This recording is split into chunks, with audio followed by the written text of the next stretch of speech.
Hello again, good morning. I hope you're well. Today we continue the series of interviews with the writers of the aviNews International magazine. Now we are back with Dr. Edgar Oviedo. How are you, Dr. Edgar? Welcome again to aviNews International. Thank you, David, for the invitation. Okay, it's our pleasure. Doctor, we would like to talk now about your article Biosecurity Compliance, the balance between culture, personality, experience, education, and technology. This article was published in the September 2024 issue of aviNews International magazine. So we have some questions about that article. The first one is how important is to implement complete biosecurity management programs to control endemic and emerging disease. Well, the prevention and control of almost all diseases depends really on biosecurity. We cannot think that we are going to control avian influenza, highly pathogenic avian influenza, Newcastle disease, laryngotracheitis, and many others just with vaccines. Vaccination is really only a small piece of the biosecurity program. Okay, so in your article, you states that effective communication is always a crucial factor. Why do you say so? Yeah, well, biosecurity measurements have been discussed many times. It's something that is a common topic of discussion and presentations in diverse meetings. However, the effective biosecurity depends on a strict, constant, and daily compliance at the farm and all facilities and regional levels even. So then the compliance of biosecurity as that we need to do it consistently really depends on following the sanitation protocols, changing the footwear, and respecting the areas before they enter in a production facility. Yes. And in many cases, this depends on communicating well with the people and transmitting that message that people can really have it as part of their normal practices and culture. Okay, yes, that's true because many experts in biosecurity have concluded that to be successful in this task, it is necessary to create a culture of biosecurity. How can we create this culture and establish it in our industry? Well, in all cases, the biosecurity depends a lot on the human factor. So the human factor is critical. So Yes. we need to address those personality traits, the provide experiences, and most importantly, ensure continuous education. So then, through changing experiences, changing really the live experience and showing them the impact that it may have in their job, then allows them to incorporate those practices in a culture really that they feel that will help them with their job and their business and even their own health and the health of the animals that they are taking care of. Okay, thank you. And what is the role of human behavioral factors in implementing effective biosecurity? Well, a better understanding of those complex human decision-making process and how you can influence the workers' willingness to comply with biosecurity protocol is really a science. Really, humans should always participate in the strategy, in the tactics, in the operations that need to be guided for long-term objectives. So then understanding that part of the behavior is critical in order that the things can be really implemented.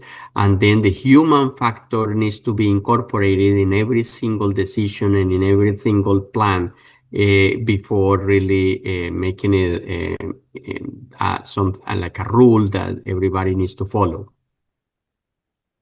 Yes, and I think it's very important to train the poultry workers about this biosecurity, because it's very important that people get to know all the procedures. It is also vital to apply new technologies, right? Yes, I mean, even if you talk to them or you tell them to do, and it's written and there are rules and so forth, since this needs to comply every single day, many times, including technologies like the radio frequency identification, chips that can track electronic alarms, Yes. cameras, all of those can help with compliance of the biosecurity because they are like automatic reminders Yes. and also create a sensation of a constant supervision that in many cases many people need and help them really to do the things that as they should in according to the biosecurity plan. Yes, yes. But is it true that scenarios have been created where farm workers find it unrealistically challenging to complete their jobs while complying with biosecurity standards? Is this true? Well, yes, it is challenging to convince people, personnel to change shoes or clothing when moving to different areas or respect areas where they need to park or avoid entering cars or moving materials. So then practicing biosecurity is really difficult and through the use of cameras, through use of this equipment, in many cases, it has been investigated that there are many failures in daily biosecurity. That is the reason that we still have diseases and people have heard about biosecurity, have the science and they have the equipment and the materials, but they make frequently errors due to relaxation on those rules or those procedures, and also the lack of incorporating really what they need to follow. So it's a constant activity that they need to do it, and it's much more difficult than is thought to to be done. Okay, doctor, you also said in your article that as the actual infection risk increased, so did compliance with a biosecurity practice.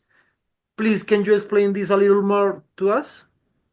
Yes, really, when there is a more information about a risk of an infection, so then the workers get more conscious about biosecurity, at least for the implementation and compliances during the time of the risk, where they feel that their job is at risk and that they may lose something, but unfortunately, that effect may change depending on the main interest and the activities that they have to do, and even if the risk is reduced.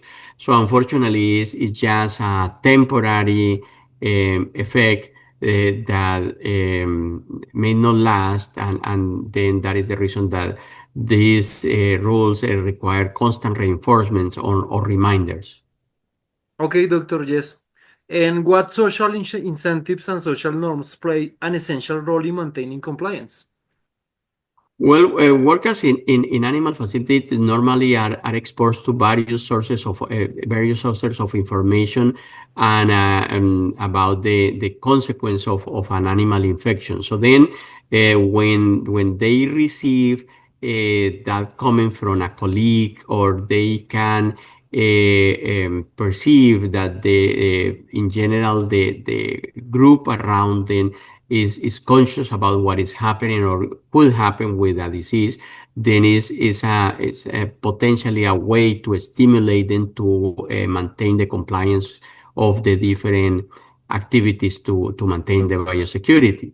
But still, this is a balance between the cause of infection and the tendency to become lax on the day or the daily activities.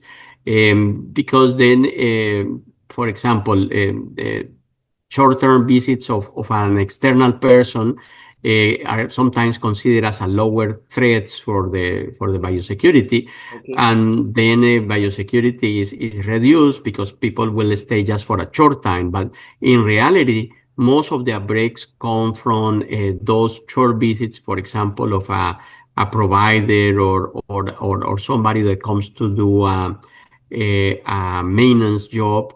And even that they stay for a short period of time, if they can bring an infection, they could be even worse vectors of transmission of diseases than even the people that stay all the time at the farm. Okay, doctor, thank you very much. You talk in your article about new technologies that can improve biosecurity compliance. Please tell us about RFID chips. We would like to know about it. Yeah.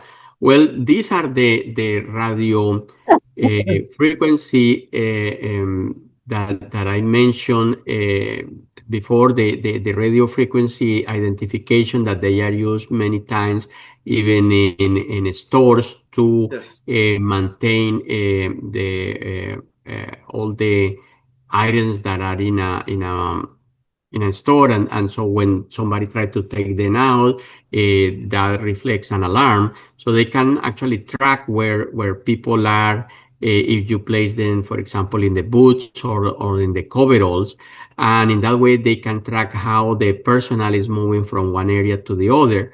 And it can be together with an alarm that can remind them when they need to change shoes, or when they need to change clothes, or when they need to wash hands. So all those activities can help them to identify in which area that they need to do this, and avoid that maybe they cross areas without having the proper preparation in shoes, in clothes, in washing hands, and using hairnets or many other instruments that can minimize the transmission of diseases. Okay, doctor, is now we have a better idea about biosecurity and compliance. But finally, what is the main conclusion of your article?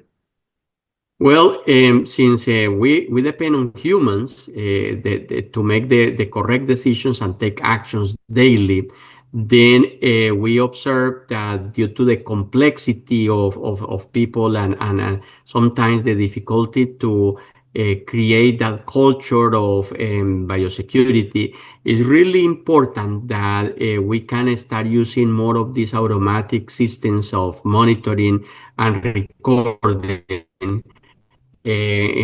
for each facility. In that way, we can help people to improve biosecurity, because we have reminders, constant reminders of what they need to do. And even tracking the people and all that really could help them to daily comply with the biosecurity plan. Okay, doctor. So we have learned that the prevention and control of emergent disease, like for example, highly pathogenic avian influenza, Newcastle disease, uh, it mainly depends of implementing complete biosecurity management programs. So thank you very much for that. So as always, we appreciate for your time, doctor. Thank you very much. This is the final. This is the end of today's interview. So thank you very much for your time, and we really appreciate. And we will see in another occasion. Thank you very much, and have a nice day, doctor. Thank you, David.